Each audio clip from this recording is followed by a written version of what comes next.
Sumatera Utara. Selamat sore pemirsa, untuk memperbarui informasi Anda seputar Sumatera Utara. Sumatera Utara hari ini hadir kembali menjumpai Anda di Selasa 2 Juli 2024. Kali ini bersama saya Karyawan Sbiring. Dan saya Putri Rahmadani Zain. Sejumlah informasi telah dirangkum tim redaksi kami untuk Anda. Dan berikut informasi selengkapnya.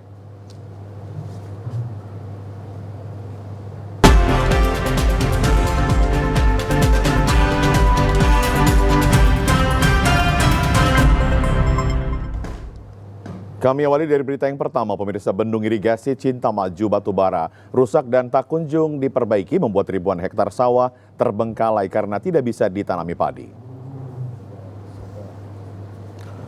Kerusakan bendung irigasi Cintamaju yang berada di aliran sungai Dalu-Dalu, Kecamatan Air Putih, Batubara ini sudah berlangsung hampir 1,5 tahun. Bendungan yang jebol membuat air sungai tidak dapat mengalir ke saluran irigasi primer.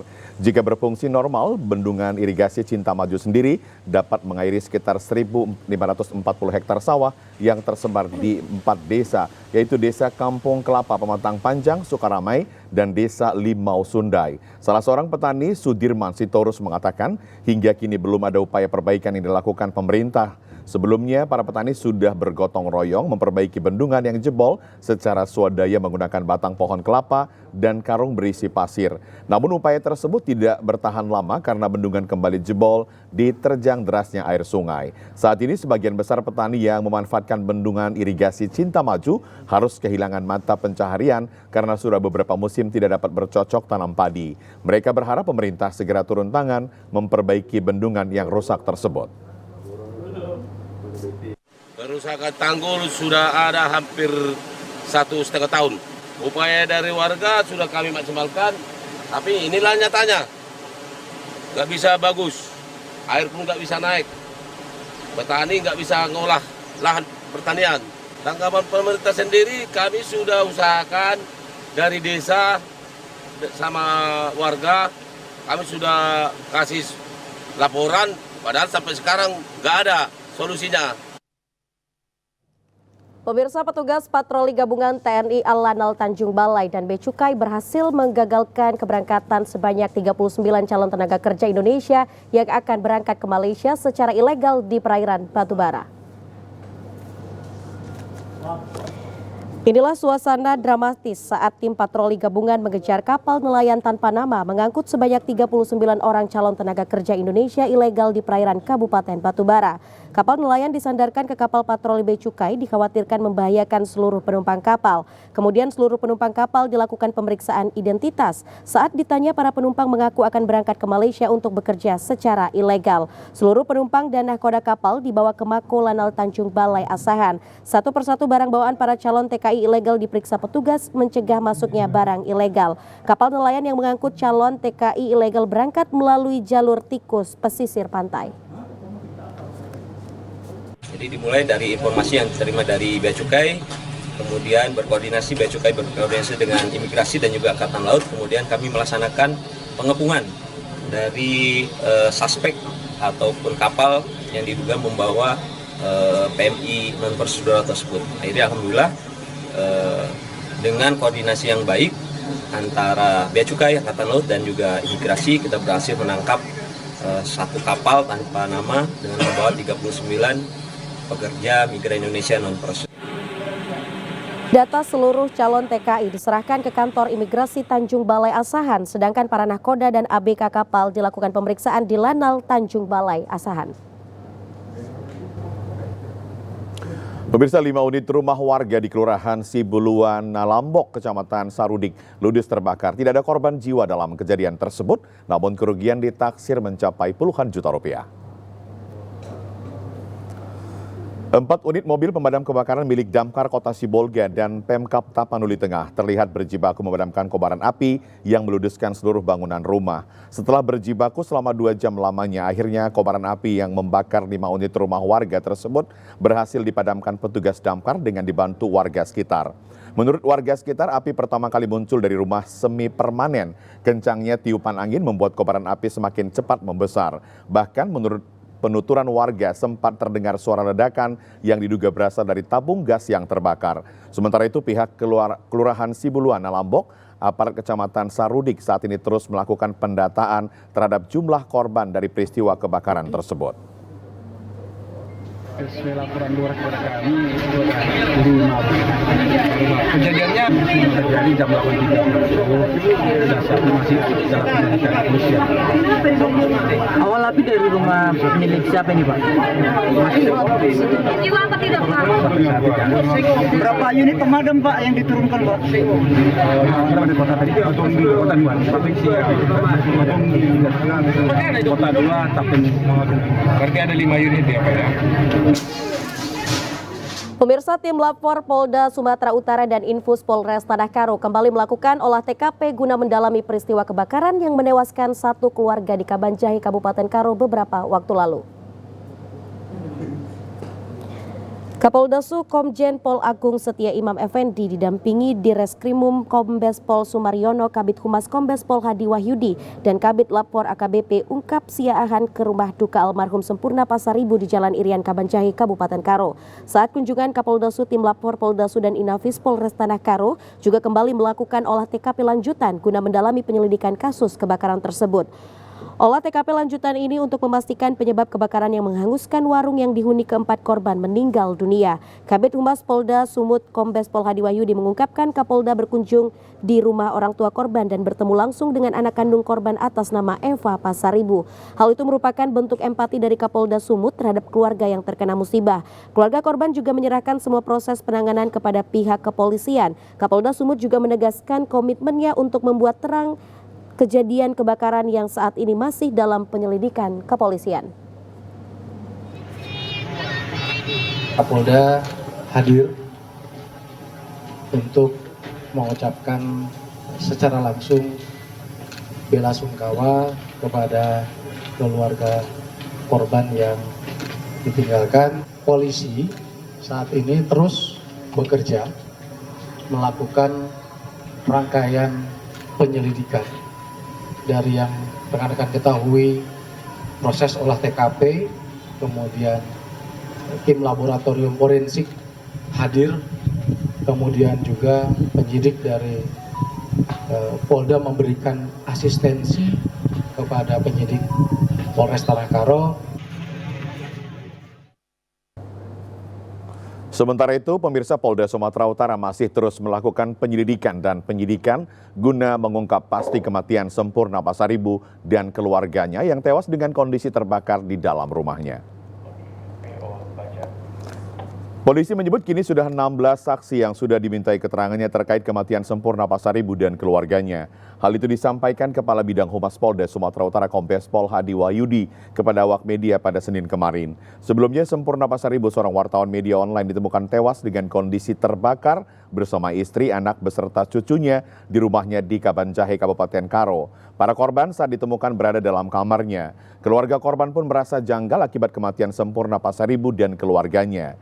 Kecurigaan itu muncul lantaran sehari sebelum tewas terbakar, korban sempat memposting dugaan adanya tempat perjudian di wilayah Kabupaten Karo. Terkait hal tersebut, Hadi menyebut bahwa kematian para korban murni akibat terbakar. Pihak Polda Sumatera Utara juga terus berkomitmen untuk menuntaskan kasus ini, apakah rumah korban murni terbakar atau diduga sengaja dibakar oleh orang yang tidak dikenal. Proses penyelidikan dan penyidikan terkait dengan kasus ini masih terus berjalan.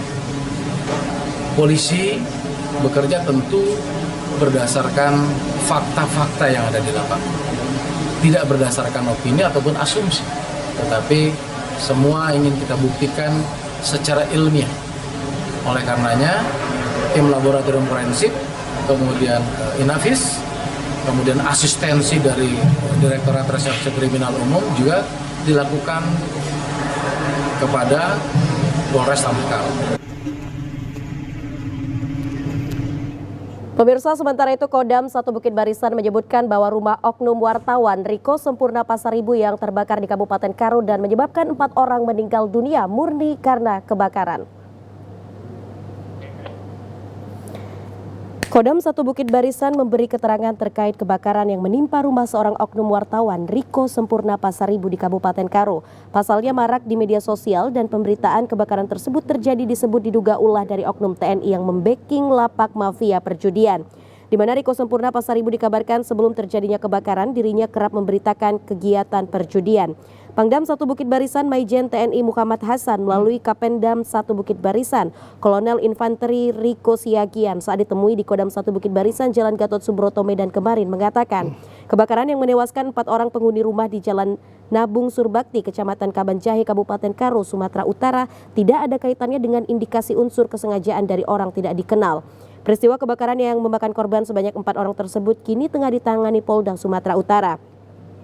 Dari hasil pemeriksaan atau penyelidikan sementara, tidak ada OTK yang melakukan pembakaran. Kebakaran murni tersebut diperkuat dengan adanya keterangan saksi bahwa rumah tersebut menjual bahan bakar minyak dan gas LPG di rumah korban. Selain itu juga pihak berwajib juga tengah menunggu hasil laboratorium forensik termasuk juga otopsi dari korban yang meninggal dunia. Kodam 1 Bukit Barisan terus mengikuti proses penyelidikan yang dilakukan pihak kepolisian terkait kasus kebakaran yang menewaskan 4 orang dalam satu keluarga. Sebelumnya Polres Tanah Karo sudah memeriksa 16 orang saksi atas kasus kebakaran rumah yang menewaskan Riko Sempurna Pasaribu bersama istri, anak dan cucunya di Jalan Nabung Surbakti, Kecamatan Kabanjahe, Kabupaten Karo pada 27 Juni 2024 lalu. Kejadian tersebut murni kebakaran dari dalam. Ya, tidak ada OTK yang melakukan pembakaran terhadap rumah almarhum tersebut. Ini dijelaskan oleh pihak kepolisian yang telah melakukan olah TKP. Dalam rumah tersebut mereka itu berjualan Pertalite atau BBM dan juga tabung gas. Jadi indikasi awal mungkin hal itu disebabkan terjadinya kebakaran dari tabung gas atau BBM tersebut. Pemirsa, sekitar 2 bulan menjadi buronan tersangka tipikor berhasil ditangkap tim intelijen dan penyidik Kejari Toba Samosir di Bandung. Tersangka inisial MM telah ditetapkan menjadi tersangka tindak pidana korupsi dugaan penyalahgunaan dana BOS di SMK swasta Pembaruan Porsea bersama kedua rekannya tahun anggaran 2020 hingga 2021 dengan kerugian negara sekitar Rp277.607.000. Hal tersebut diungkapkan Kepala Seksi Intelijen Toba Samosir Olwan Sinaga saat menggelar konferensi pers pada hari ini kantor Kejaksaan Toba Samosir. Sementara itu Kepala Cabang Kejaksaan Negeri Toba Samosir di Porsea Jeffrey Pandapotan Simamora menjelaskan dari 3 orang tersangka yang telah ditetapkan pada tanggal 6 Mei 2024, 2 orang telah dilakukan penahanan di rutan kelas 2B Bali G dan 1 orang lagi berinisial MM telah berhasil ditangkap di Bandung setelah melarikan diri. Sebelumnya tersangka MM telah berulang kali dilakukan pemanggilan namun tidak pernah hadir atas dasar tim penyidik melakukan pengecekan ke alamat kediaman tersangka tidak berada di tempat melainkan melarikan diri sehingga ditetapkan sebagai DPO. Jeffrey mengungkapkan bahwa pihaknya telah melakukan koordinasi dengan pihak Kejaksaan Negeri Jawa Barat. Atas kerjasama tersebut, tersangka ditangkap dan dibawa kembali ke Kabupaten Toba untuk dilakukan penahanan di rutan kelas 2B Bali G. Selain melakukan koordinasi, tim penyidik terlebih dahulu melakukan penyelusuran kepada pihak keluarga tentang keberadaan tersangka dan juga melakukan penelusuran di media sosial.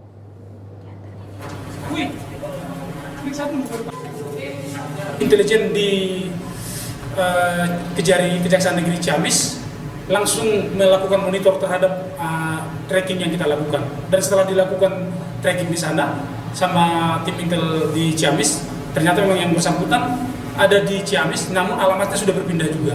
Bukan di alamat yang kita dapatkan itu, sehingga orang Ciamis tadinya di alamat itu adalah di posisi di atas, di gunung. Rupanya bapak ini sudah ada di kota, di terminal sebagai pedagang penjual kopi dan makanan. Ya pemirsa, sejumlah informasi lainnya akan kami hadirkan usai jeda pariwara berikut ini. Tetaplah bersama kami di Sumatera Utara hari ini.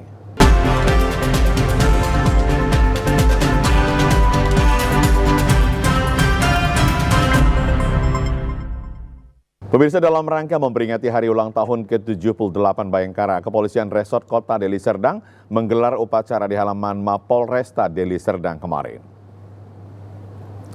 Upacara dipimpin Kapolresta Deli Serdang Kombes Pol Rafael Sandi Cahya Priambodo, dihadiri unsur Forum Komunikasi Pimpinan Daerah, OPD, PJU Polresta Deli Serdang, Bayangkari, dan undangan lainnya. Kegiatan ini juga diikuti seluruh anggota Polresta Deli Serdang, Pleton Subden Pom Lubuk Pakam, Satpol PP Batalion 121 MK, dan Pramuka Saka Bayangkara. Kapolresta Deli Serdang Kombes Pol Rafael Sandi Cahya Priambodo menyampaikan, di usianya ke-78 tahun, Polri terus berbenah diri dan terus mencoba memberikan yang terbaik untuk masyarakat. Selain itu, Kapolresta Deli Serdang mengajak seluruh anggotanya untuk terus bersemangat dan berkomitmen dalam menjalankan tugas-tugas kepolisian. Dengan semangat Bayangkara, Polresta Deli Serdang diharapkan mampu mendukung percepatan transformasi ekonomi yang inklusif dan berkelanjutan. Dikatakan dengan semangat HUT Bayangkara ke-78, Polresta Deli Serdang berkomitmen untuk terus meningkatkan pelayanan kepada masyarakat dan berperan aktif dalam mendukung pembangunan daerah menuju Indonesia Emas. Setelah melaksanakan kegiatan upacara, dilanjutkan syukuran dan pemotongan tumpeng serta pembagian hadiah kepada pemenang berbagai perlombaan.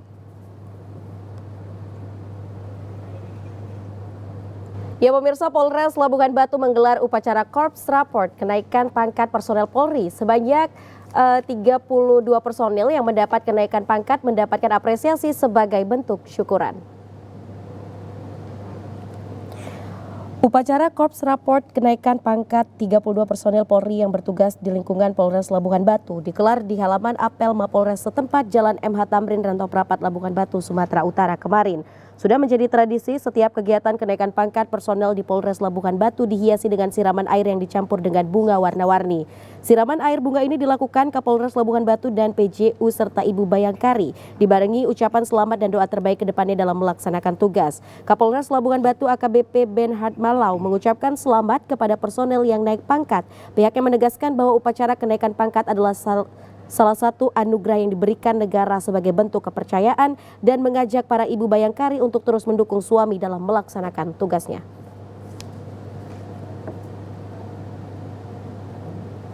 Saya selaku Kapolres Labuhan Batu berharap dengan naiknya pangkat kawan rekan-rekan baru ini mereka akan lebih dewasa, lebih tanggap, dan lebih profesional dalam melaksanakan tugasnya sebagai anggota Polri dalam melayani masyarakat. Jumlah personil Pak? Jumlah personil yang kenaikan pangkat Pak? Sudah saya sampaikan 35. Oh, udah tadi. Biasanya ada perwira Pak?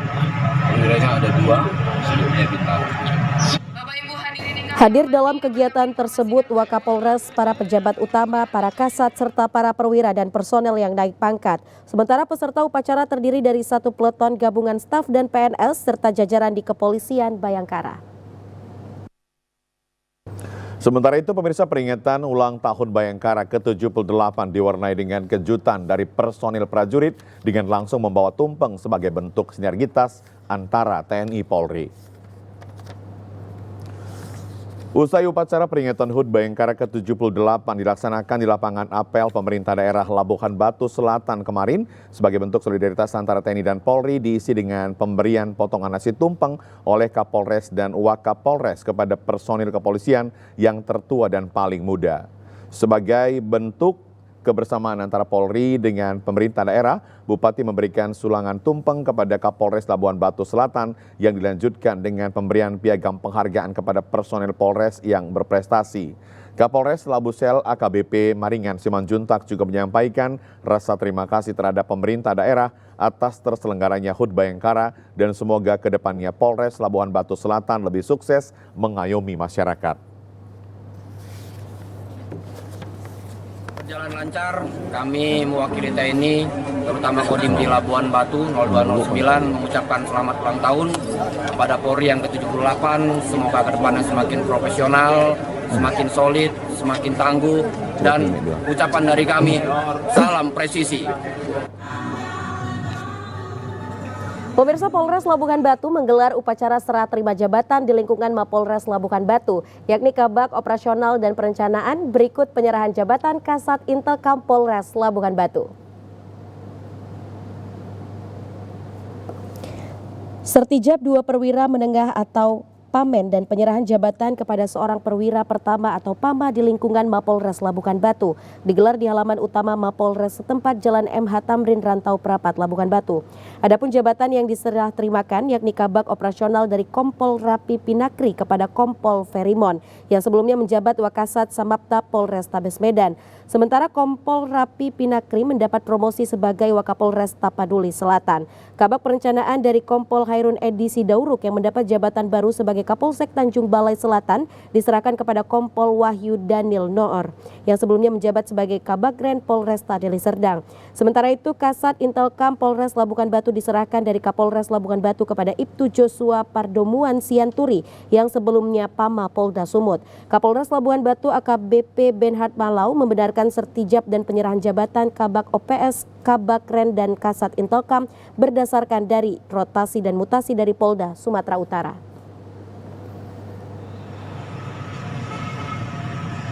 Dan hari ini juga kami melakukan serah terima jabatan Kabak Op, Kabak Ren, dan penyerahan jabatan Kasat Intel PS. Karena ada rotasi mutasi dari Polda. Dan setelah ini kami akan melanjutkan bisa sambung para Kabak dan PS Kasat Intel. Kegiatan sertijab dan penyerahan jabatan ini ditutup dengan pemberian selamat dari PJU Polres Labukan Batu, para Kasat, Kapolsek, Kasikanit, PAMA, dan juga Brigadir. 2, 3. Terima kasih.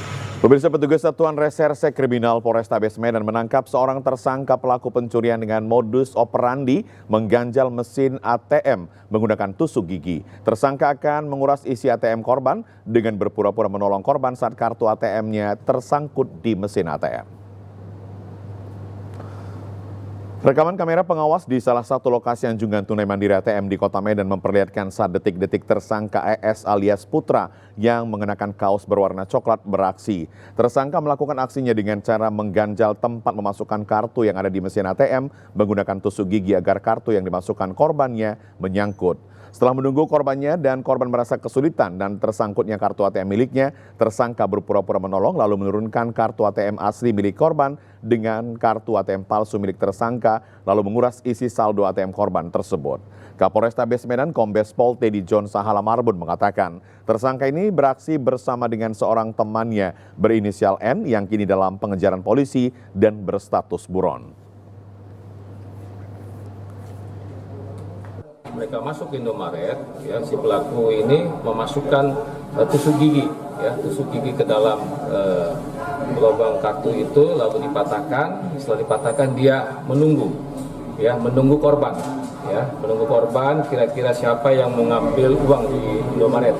Nah, pada saat korban mencoba untuk memasukkan kartunya, itu otomatis kartunya terganjal karena ada tusuk gigi tadi. Menurut pengakuannya, tersangka yang juga residivis kasus serupa ini telah beraksi sebanyak 16 kali dan telah berhasil meraup keuntungan hingga 202 juta rupiah. Dirinya dijerat dengan pasal 363 KUHP tentang pencurian dengan pemberatan dan terancam hukuman di atas 5 tahun penjara. Pemirsa, guna memastikan lapas Rantau Prapat bebas dari handphone, pungli, dan narkoba atau Halinar, Kanwil Kemenkumham Sumut lakukan sidak di Lembaga Pemasyarakatan Kelas 2 Rantau Prapat. Meski tidak ditemukan obat terlarang, namun petugas mendapati berbagai benda terlarang di blok hunian. Kakanwil Kemenkumham Sumut memimpin langsung razia di blok hunian warga binaan di Lapas Rantau Prapat. Meski dilakukan menjelang tengah malam, kegiatan tetap memperhatikan etika dan SOP yang berlaku, sehingga tidak mengganggu istirahat warga binaan. Satu persatu blok yang dihuni seribuan warga binaan dan tahanan ini digeledah oleh petugas. Meski tidak ditemukan adanya narkoba, namun petugas menemukan berbagai benda yang dilarang, diantaranya handphone, tali, pematik api, senjata tajam, dan botol parfum. Kakanwil Kemenkumham Sumut Agung Krisna menyebutkan kegiatan sidak sendiri dilakukan secara berkala sebagai upaya deteksi dini untuk menciptakan keamanan dan ketertiban di lembaga pemasyarakatan. Meski dalam kondisi overkapasitas dan di tengah keterbatasan, pihaknya memastikan tetap memberikan pelayanan yang terbaik. Dan ini upaya, walaupun di tengah overcrowded yang terjadi di Lapas Rantau Prapat, kita semua sepakat bersama-sama untuk menciptakan suasana aman dan tertib di lapas ini. Untuk teman-teman karyawan dan masyarakat, mohon kami dibantu dalam menciptakan suasana tertib dan aman di Lapas Batu Prapat dan seluruh lapas-lapas di Sumatera Utara pada khususnya. Di tengah keterbatasan, kami tetap berusaha memberikan pelayanan terbaik terhadap seluruh warga masyarakat, terutama saudara-saudara saya, warga binaan di lapas dan rutan di Sumatera Utara. Pemirsa, aksi pencurian sepeda motor milik seorang bidan di Deli Serdang terekam kamera pengawas. Pelaku berjumlah 2 orang berhasil membawa kabur motor milik korban saat korban tengah memeriksa pasien. Dalam rekaman CCTV salah satu kos-kosan di kawasan Jalan Pendidikan Kabupaten Deli Serdang, terlihat salah seorang pria bersama anaknya keluar dari halaman tanpa menutup kembali pagar kos-kosan tersebut. Tak lama berselang 2 orang pria dengan sepeda motor Matic tanpa plat nomor polisi yang merupakan pelaku pencurian sepeda motor masuk ke halaman kos-kosan.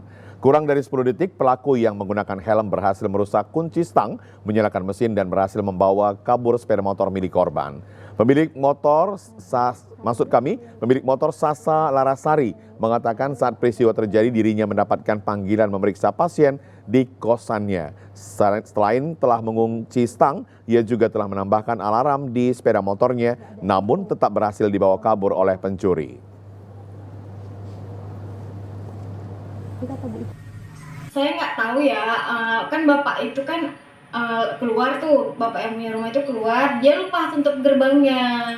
Nah, pada saat bapak itu keluar nggak lama selang si pencuri itu masuk langsung ambil kereta saya dan saya turun udah nggak ada. Ciri-ciri korban kakak mengenali? Kalau ciri-cirinya tinggi, sesuai yang di CCTV ya, tinggi, satu pakai helm, satu cuma pakai masker aja. Kalau mukanya benar-benar nggak bisa nampak. Kini korban telah melaporkan aksi pencurian sepeda motornya ke kantor kepolisian Polsek Percut Setuan dan berharap pelaku ditangkap dan sepeda motornya dapat kembali karena digunakan untuk bekerja mencari nafkah sehari-hari. Pemirsa, seorang pelaku pencurian sepeda motor yang sudah 7 kali beraksi ditembak polisi karena melakukan perlawanan saat ditangkap unit reskrim Polsek Hamparan Perak. Petugas juga berhasil menangkap komplotan penadah yang menjual motor curian di situs-situs online dan sosial media. MZL alias Ginting ditembak petugas Polsek Hamparan Perak karena melawan saat ditangkap di kawasan Payapasir, Kecamatan Medan Marelan, Kota Medan. Usai aksinya mencuri sejumlah sepeda motor di kawasan Kecamatan Hamparan Perak, dilaporkan korbannya Surya Dharma. Selain menangkap pelaku curanmor, petugas juga berhasil menangkap FS, komplotan pelaku yang bertugas sebagai penadah barang curian untuk dijual di situs online dan sosial media. Seharga Rp500, Rp3 juta per unit. Kapolsek Hamparan Perak AKP Mualimin mengatakan setelah dilakukan pemeriksaan oleh petugas, pelaku sudah 7 kali beraksi di wilayah hukum Polsek Hamparan Perak. Mulai dari sepeda motor milik Surya Dharma, jamaah masjid yang sedang sholat, sepeda motor yang terparkir di puskesmas, hingga motor di depan rumah warga. Salah seorang pelaku MZL alias Ginting pun harus dihadiahi timah panas oleh petugas karena melakukan perlawanan saat ditangkap unit reskrim Polsek Hamparan Perak. Pada saat dilakukan penyergapan, mereka mencoba melakukan perlawanan terhadap petugas. Maka dengan sangat terpaksa kita lakukan tindakan tegas. Karena tersangka sudah sampai berulang-ulang melakukan pencurian sepeda motor di wilayah hukum Hamparan Perak ini. Bahkan yang sudah kami data aja sudah 7 kali dia melakukan pencurian. Demikian. Kini kedua pelaku beserta barang bukti 2 unit sepeda motor diboyong ke Mapolsek Hamparan Perak untuk dilakukan proses hukum. Masing-masing pelaku pencurian dan penadah terancam 7 tahun dan 4 tahun kurungan penjara. Pemirsa, informasi aktual lainnya akan kami hadirkan sesaat lagi. Tetaplah bersama kami di Sumatera Utara hari ini.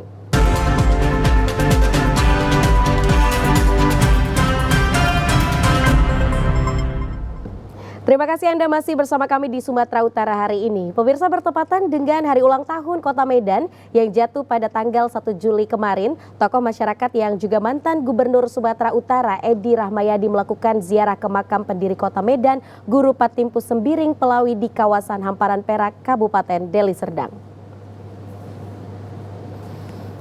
Guna mengingat dan memberikan edukasi agar tidak lupa akan sejarah, tokoh masyarakat yang juga mantan Gubernur Sumatera Utara Edi Rahmayadi melakukan ziarah ke makam Guru Patimpus Sembiring Pelawi yang merupakan tokoh pendiri Kota Medan di kawasan Hamparan Perak, Kabupaten Deli Serdang. Hal ini dilakukan juga bertepatan dengan hari ulang tahun Kota Medan yang ke-434. Sebagaimana diketahui, Guru Patimpus Sembiring Pelawi menurut catatan sejarah merupakan pendiri Kota Medan yang dahulunya disebut dengan Perkampungan Tanah Deli. Tokoh masyarakat Sumatera Utara Edi Rahmayadi mengatakan akan melakukan revitalisasi makam Guru Patimpus agar pengetahuan generasi muda akan sejarah Kota Medan khususnya dapat terakomodir. Dirinya merasa miris melihat kondisi makam yang berada di antara perkebunan. Hormati ini pendiri Kota Medan walaupun tempatnya di Deli Serdang. Satu, yang kedua, anak-anak kita ini supaya tahu sejarah, yang apalagi yang tinggal di Kota Medan ini. Kota Medan itu kan ibu kotanya Sumatera Utara. Biar tahu orang Sumatera Utara bahwa ibu kotanya dulu yang mendirikan itu adalah Guru Patimpus ini. Tapi kalau modelnya seperti ini kan jadi sulit untuk pembelajaran edukasi anak-anak kita. Sementara itu, pemirsa, memperingati Hari Jadi Kota Medan ke-434 tahun, pemerintah Kota Medan menggelar konser menghadirkan artis-artis ibu kota. Dan Karnival tahun 2024 yang berlokasi di lapangan Benteng Medan sukses dan menjadi pusat perhatian warga karena konser yang diadakan secara gratis. Acara ini dimeriahkan oleh sejumlah penyanyi ibu kota, yakni Bersia Jody, Malik and the Essentials, dan For Events. Tak hanya konser, acara ini juga menghadirkan banyak bazar makanan mulai dari makanan ringan hingga makanan berat. Di lokasi terdapat pula wahana yang dapat dimainkan oleh pengunjung. Wali Kota Medan Bobi Nasution juga turut hadir untuk memberikan nasihat agar meninggalkan pinjaman online karena beresiko. Para pengunjung antusias hingga memenuhi bagian lapangan benteng sampai larut malam sembari menikmati konser yang dibawakan oleh artis ibu kota. Salah satu pengunjung konser, Husna Nabila, mengapresiasi pesta ulang tahun Kota Medan berhasil dengan meriah, diikuti seluruh elemen masyarakat hingga pelaksanaannya berlangsung secara gratis.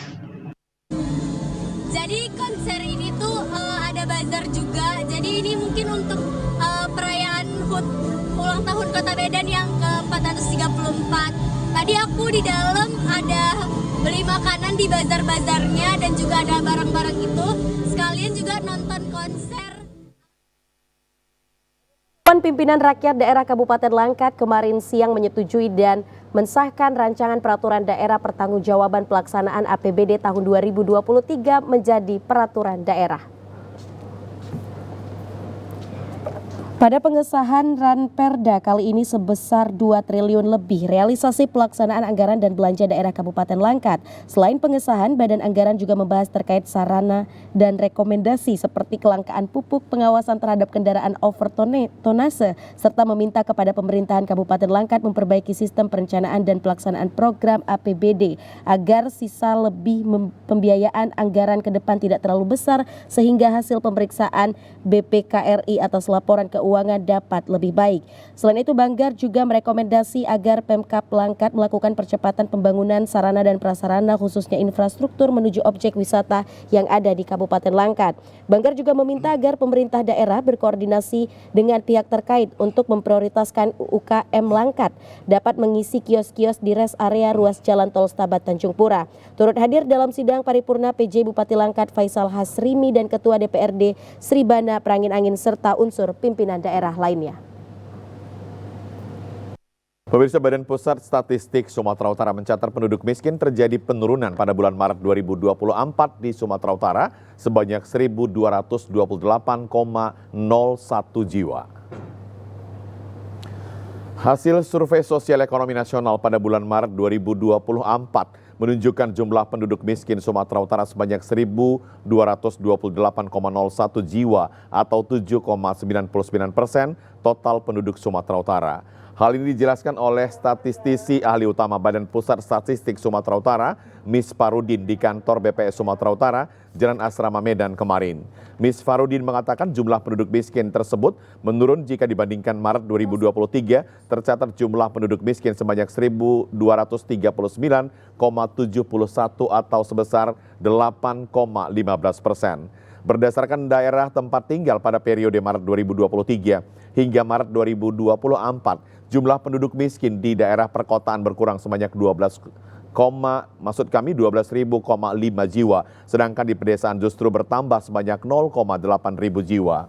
Pada Maret 2024, komoditi makanan yang memberikan sumbangan terbesar terhadap garis kemiskinan baik di perkotaan maupun di pedesaan pada umumnya hampir sama, seperti beras sebagai penyumbang terbesar garis kemiskinan baik di kota 22,54%, sedangkan di pedesaan 30,41%. 4 komoditi makanan lainnya menyumbang terbesar garis kemiskinan di perkotaan dan pedesaan adalah rokok, kretek filter, tongkol dan tuna cabai merah dan telur ayam ras. Kemiskinan kita sekarang itu di bulan Maret, maksud saya, Maret 2024 itu 7,99. Dan satu hal yang perlu kita waspadai lagi adalah kemiskinan itu jangan kita lihat dari persentase penduduk miskin aja, tingkat kedalaman dan tingkat keparahan ya. Pemirsa, Lembaga Kursus Pelatihan IFU Medan bekerja sama dengan Direktorat Kursus dan Pelatihan, Direktorat Jenderal Pendidikan Vokasi, Kementerian Pendidikan dan Kebudayaan Riset dan Teknologi Vokasi melaksanakan program pendidikan kecakapan wirausaha atau PKW Platinum tahap 6 dengan keterampilan tata rias pengantin. Adapun keterampilan yang diberikan oleh LKP IFU secara gratis berupa latihan tata rias pengantin yang digelar di LKP IFU Jalan Letda Sujono, Medan Tembung. Dalam program pelatihan PKW Platinum tersebut, LKP IFU memberikan kursus secara cuma-cuma hingga mendapatkan modal usaha dengan jumlah peserta didik terdiri dari 30 peserta. Pendidikan kecakapan wirausaha adalah untuk memberikan bekal pengetahuan, keterampilan, dan menumbuhkan sikap mental wirausaha dalam mengelola potensi diri dan lingkungan yang dapat dijadikan bekal untuk berwirausaha. Pelatihan tata rias dengan total waktu pembelajaran selama 300 jam. Pihaknya berharap banyak para pengusaha terlahir dari lembaga ini. Peserta didik ini akan kita berikan pembelajaran keterampilan kewirausahaan, kemudian juga tentang keselamatan kerja yang berprogram tentang tata rias pengantin. Pembelajaran ini kita laksanakan selama 300 jam, kurang lebih 50 hari. Anak-anak peserta didik nanti akan dibekali ilmu tentang rias wajah, pemakaian busana, dan juga pemakaian aksesoris bulang dan pemakaian gaun panjang. Semoga pelatihan ini dapat kami laksanakan dengan amanah dan kerjasama dengan para UMKM dan di digital platform serta bank permodalan, tentunya akan menambah perbendaharaan ataupun kekuatan kepada kami lembaga IPO dalam menjalin suatu tujuan menjadikan peserta didik menjadi orang-orang yang bisa berusaha mandiri di bidang tata rias pengantin. Dalam kesempatan tersebut, Kepala Pokja Pengembangan Kelembagaan Kemendikbud, Dr. Henry Hasyoholan Tambunan mengatakan, peserta ini akan dibekali materi pembelajaran mengenai profesionalisme, soft skill, digital marketing, dan kewirausahaan. Terdapat teori dan praktek dalam pembelajaran ini selama 3 bulan, di mana waktu pelatihan disesuaikan dengan jadwal yang sudah ditentukan. Kepada peserta diharapkan dapat mendapatkan pengetahuan keterampilan sampai dengan soft skill dan cakap bekerja, serta perilaku yang baik yang sangat dibutuhkan nantinya ketika di dunia usaha. Di dalam kesempatan tersebut juga diserah terimakan alat dan bahan secara gratis kepada perwakilan peserta oleh pimpinan LKP. Kepada adik-adik ini, serta PKW Platinum ini, tentunya harapan kami bisa menyelesaikan program pelatihan ini sampai selesai. Kemudian target mereka adalah mereka harus bisa merintis usaha ataupun nanti ke depannya mereka bisa berwirausaha. Itu yang paling utama, sehingga mereka nanti tadi saya sampaikan, mereka bisa meningkatkan ekonomi keluarga. Dalam pembelajaran tersebut, LKP IFO juga bekerja sama dengan berbagai pihak dari UMKM, Eli Salon, Dadek Pesta, Tini Salon, dan Merlin Salon, serta bekerja sama dengan pihak perbankan. Pemirsa, kolaborasi antara kepala sekolah dan guru merupakan cara terbaik untuk meningkatkan kualitas pendidikan pada tingkat sekolah menengah pertama, sekaligus pemerataan pengetahuan bagi peserta didik. Untuk meningkatkan kualitas pendidikan pada jenjang sekolah menengah pertama SMP, sebaiknya tidak hanya bertumpu pada proses pembelajaran akademik, namun juga non-akademik, sesuai dengan konsep Merdeka Belajar bahwa pembelajaran itu berdiferensiasi sesuai dengan karakteristik dan kemampuan yang ada. Guna menyuarakan berbagai program yang secara terus-menerus dilakukan, Dinas Pendidikan Kota Medan TVRI sebagai lembaga penyiaran publik hendaknya dapat berkolaborasi untuk menyampaikan kepada khalayak. Pada pertemuan Dinas Pendidikan Kota Medan dengan Kepala TVRI Stasiun Sumatera Utara, kedua belah pihak siap melakukan kerjasama demi peningkatan pendidikan yang ada di Kota Medan. Sementara itu, Kabid Pendidikan Kota Medan, Andi Yudhistira, mengatakan untuk menciptakan generasi yang berkualitas, tentunya sekolah memiliki peran penting, terutama untuk ia berharap agar seluruh kepala sekolah dan guru agar senantiasa meningkatkan kerjasama dan berkolaborasi dengan baik demi terwujudnya pendidikan yang berkualitas. Pemerataan pembelajaran itu adalah yang paling utama dalam konsep ini, dan juga di sini kita harapkan kolaborasi antara kepala sekolah dan guru dalam meningkatkan proses pembelajaran itu juga sangat penting. Kemudian dalam proses pembelajaran itu supaya SMP yang ada di Kota Medan ini lebih maju dan lebih berkualifikasi, itu adalah salah satunya tidak hanya tertumpu pada pembelajaran akademik saja, juga pembelajaran non-akademik. Sesuai dengan konsep Merdeka Belajar, bahwasanya pembelajaran itu adalah pembelajaran berdiferensiasi sesuai dengan karakteristik yang dimiliki oleh anak-anak. Kepala TVRI Stasiun Sumatera Utara Tahrizal mengaku siap bekerja sama dengan Dinas Pendidikan Kota Medan untuk mengedukasi masyarakat lewat tayangan yang dimiliki TVRI Sumatera Utara. Pemirsa, puluhan mahasiswa menggelar aksi unjuk rasa menuntut Dewan Kehormatan Penyelenggara Pemilu DKPP agar mengadili dan mencopot Ketua KPU Labusel yang diduga sudah melakukan pelanggaran kode etik. Dalam aksinya, para mahasiswa yang membawa spanduk tuntutan meminta kepada DKPP Republik Indonesia yang tengah melakukan persidangan dugaan pelanggaran kode etik terhadap Ketua KPU Labuan Batu Selatan untuk berlaku adil.